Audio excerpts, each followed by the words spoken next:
Assalamualaikum warahmatullahi wabarakatuh dan salam sejahtera. Saya Muhammad Akil bin Zuhatta akan menceritakan tentang penyalahgunaan dadah dan cadangan atau idea masyarakat untuk menyelesaikan masalah ini. Baiklah, pengenalan. Di mana dewasa ini gejala penyalahgunaan dadah ini dalam kalangan masyarakat negara kita semakin serius dan tidak dapat dibendung lagi. Hal ini demikian kerana dadah sebenarnya tidak berbahaya jika tidak disalahgunakan.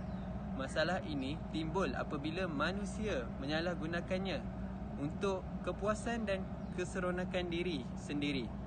Dadah dapat definisikan sebagai sejenis bahan kimia sama ada asli atau tiruan apabila dimasukkan ke dalam tubuh secara disuntik, dihidu, dihisap atau dimakan, boleh mengubah fungsi tubuh seseorang atau organisma dari segi fizikal atau mental.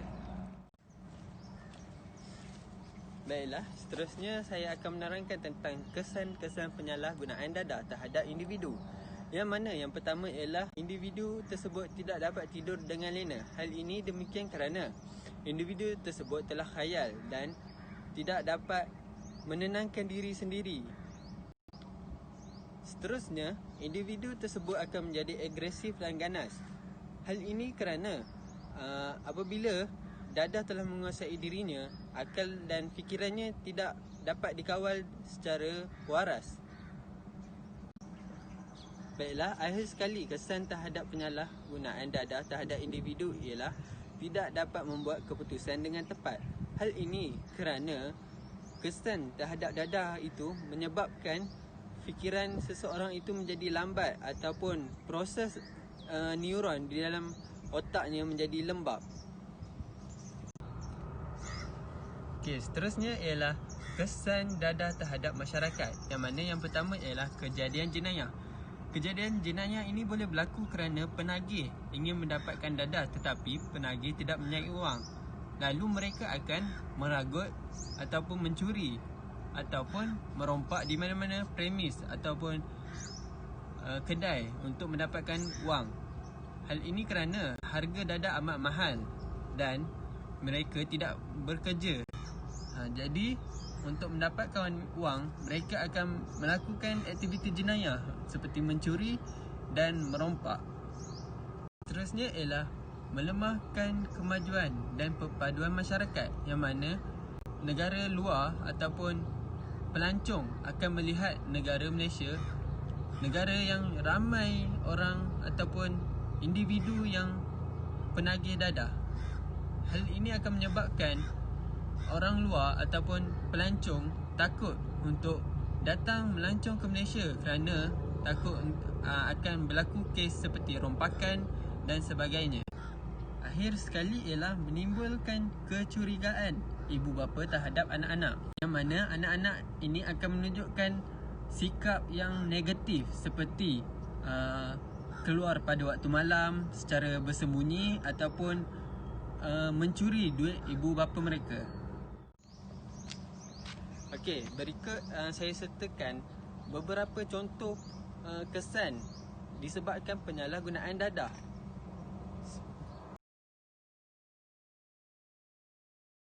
Polis menahan pemandu Perodua Myvi yang terbabit kemalangan dengan 2 kenderaan di kilometer 4 Jalan Johor Bahru Kota Tinggi hingga menyebabkan lelaki berusia 31 tahun meninggal dunia.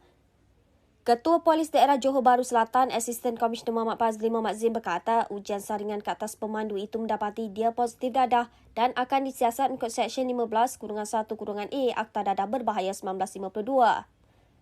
Sementara itu, Komando Operasi Balai Bomba dan Penyelamat Lakin, Pegawai Bomba Kanan 2, Nur Datuk Badrul Abdul Rahman berkata mangsa berusia 31 tahun tersepit di bahagian pemandu dan mayat kemudian diserahkan kepada polis untuk tindakan lanjut.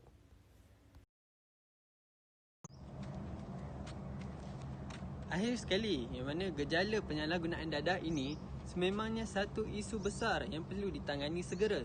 Walaupun terdapat agensi ditubuhkan untuk membanteras aktiviti tidak sihat ini, tanggungjawab menangani masalah ini sebenarnya harus dipikul setiap warga Malaysia.